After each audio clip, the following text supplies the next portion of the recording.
शास्त्र आणि पुराण या सगळ्यांचं तात्पर्य याच्यामध्ये कशामध्ये विठोबाशी शरण लावे निजनिष्ठा खरंच मानव देहात आलेल्या प्रत्येकावर हे जबाबदारी ते कर्तव्य आहे. त्या कर्तव्याचे दोन प्रकार पडतात, स्वविषयक कर्तव्य आणि परविषयक कर्तव्य. त्यामध्ये परविषयक कर्तव्याच्या बाबतीत आपण सावध राहतो.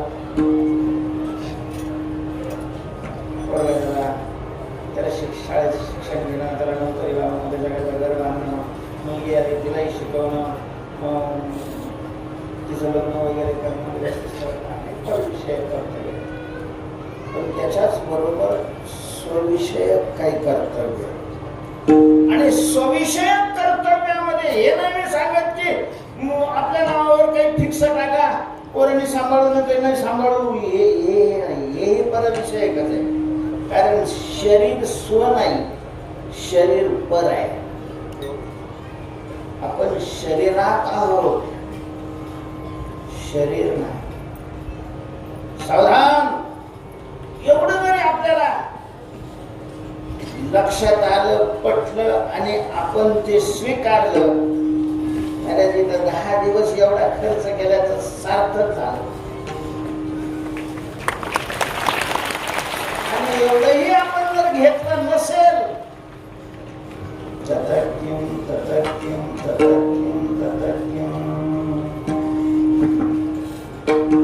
शरीरात आपण नाही, शरीर आपण नाही. आपण कोण आहे? अरे जोपर्यंत मुक्त होत नाही तोपर्यंत आपण जीव आहे. आणि वास्तव खरं आपलं स्वरूप काय आहे? आत्मा आहे, आत्मा. कधी प्रभू रामचंद्राने हनुमंताला विचारलं होतं, हनुमंता प्रभू तू कोण आहेस? तुला स्वविषयक अशा प्रकारची काय प्रतीती आहे, काय ज्ञान आहे? तू स्वतःला कोण मानतोस? हनुमंत आहे बुद्धिमता वरिष्ठ. हनुमंताने सांगितलं, प्रभू तुम्ही मला तू कोण आहे एवढंच विचारलं, पण तूचा नेमका तुमचा अर्थ काय आहे तुम्ही स्पष्ट नाही केला. शरीराला उद्देशून तू म्हटले, जीवाला उद्देशून तू म्हटले, का स्वरूपाला उद्देशून तू म्हटले? चला तुमचा कोणताही उद्देश असा ना, मी तिन्हीची उत्तर देतो. शरीरद्रष्टा तू दासो, देहदृष्टीने देवा मी तुझा दास आहे, दास. तू माझा स्वामी आहेस, तू माझा मालक आहेस, तू माझा प्रभू आहेस, आणि मी तुझा काय आहे? दास आहे, दास. शरीरदृष्टीने मी तुझा दास. जीवदृष्ट्या पदौषका, जीवदृष्टीने तू ईश्वर आहेस, आणि जीव हा ईश्वराचा काय आहे? अंश आहे. मम एव अंशो जीवलोके जीवभूत सनातना. आणि स्वरूप दृष्टीने जर भगवंता विचारला असेल तर स्वरूप दृष्ट्या त्वमेवाहम इति मे निश्चिता मती. स्वरूप दृष्टीनं तू आणि मी काय आहे? एकच आहे. म्हणून तुकोबाला हाच अनुभव सांगतात. तुझं माझं नाही वेद केला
तेव्हा स्वरूपाने मीही सच्चिदानंद स्वरूप. त्या सच्चिदानंद स्वरूपाची ओळख करून घेणं, सच्चिदानंद पदावर आरूढ होणं, देहरूपी नळिकेवरून उठून ब्रह्मरूपी शाखेवर आरूढ होणं, हे मानवाचं स्वदृष्टीनं महत्वाचं अशा प्रकारचं कर्तव्य आहे. त्या कर्तव्यामध्ये ज्यांनी चूक केली त्याचं मानव देहाला येणं निष्फळ अशा प्रकारचं जात आहे, निरर्थक आहे, निरर्थक.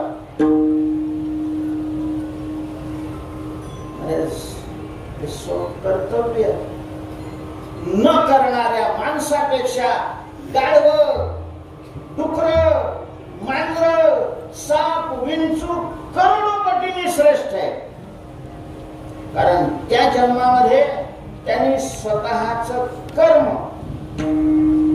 भोगून संपवलं, कमी केलं, आणि मानवाने त्याच्या देहामध्ये एवढं कर्म वाढवलेलं आहे की पुढं करोडो जन्माला भोगायला ते पूर्ण पडेल. म्हणून मायबाप तुकोबर आहे, जे सांगतात त्याच्याकडे लक्ष द्या. विठोबाशी शरण जावे हे फल मिळावं असं वाटत असेल तर महाराज या कलियुगामध्ये हा उपाय आहे. देवाला शरण गेलं पाहिजे. मानव आहात ना तुम्ही, कोणत्या जातीत जन्मलेले, कोणत्या पक्षात आहे, कोणत्या जिल्ह्यात आहे, कोणत्या विभागात आहे, काही काही काही त्याला महत्व नाही. याच्या यावत मानवाला स्वतःचा उद्धार करण्याचा अधिकार आहे.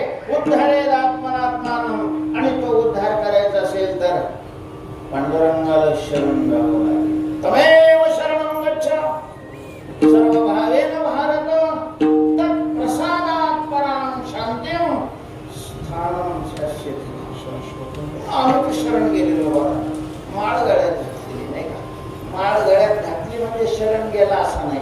शरण जाणाराने माळ गळ्यात घालायची असते.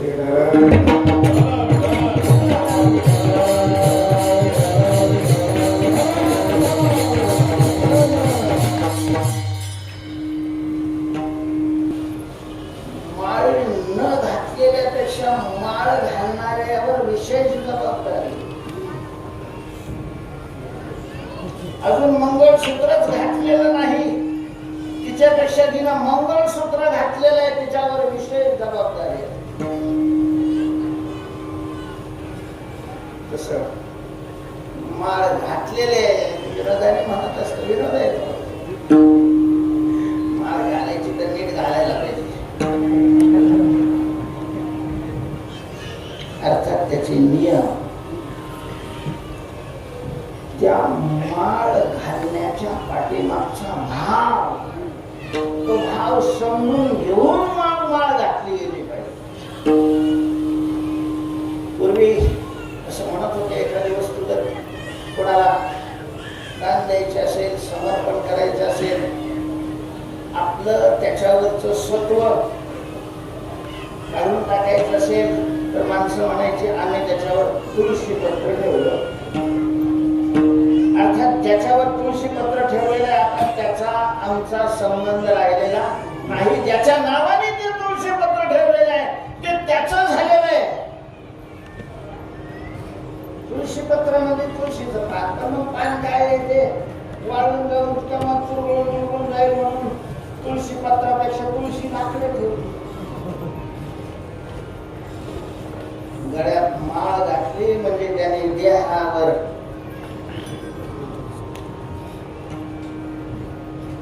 सगळ्या देहावर, स्थूल देहावर, सूक्ष्म देहावर, कारण देहावर तुळशी पत्र ठेवलेलं आहे. अर्थात आता ते भगवंताला वाहिलेलं आहे. आता आमचा त्याचा संबंध नाही, त्याचा देवाशी संबंध आहे. वाणीनं त्यांनी देवाची सेवा करायची, डोळ्याने त्यांनी देवाचं रूप पाहायचं, कानाने त्याची देवाची स्तुती, गुणश्रवण अशा प्रकारचे करायचे. चला आता पाय ह्याची काम करा. माझ्या नमस्कारा विठोबाशी मंगळ मंगळसूत्र घालूनही तिचं दुसऱ्याकडे पाहत असेल तर तिला पतिव्रता नाही मानलं जात. तसं तुळशीची माळ घालूनही